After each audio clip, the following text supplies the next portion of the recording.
দুই বাসের মুখোমুখি সংঘর্ষে 8 জনের মৃত্যুর ঘটনা ঘটেছে। এতে আহত হয়েছেন আরো 13 জন। 7 আগস্ট শুক্রবার সকাল 7:15 দিকে ঢাকা সিলেট মহাসড়কের ওসমানীনগর উপজেলার দয়ামির এলাকার কাশিকাপন অংশে এ দুর্ঘটনা ঘটে।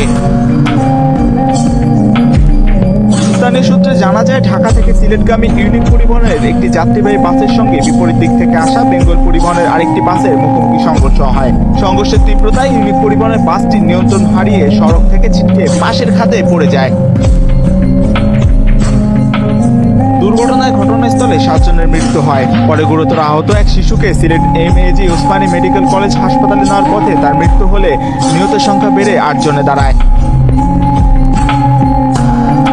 খবর পেয়ে ফায়ার সার্ভিস, হাইওয়ে পুলিশ ও স্থানীয়রা উদ্ধার কাজে অংশ নেন। আহতদের উদ্ধার করে Sylhet MAG Osmani medical college হাসপাতালে ভর্তি করা হয়েছে।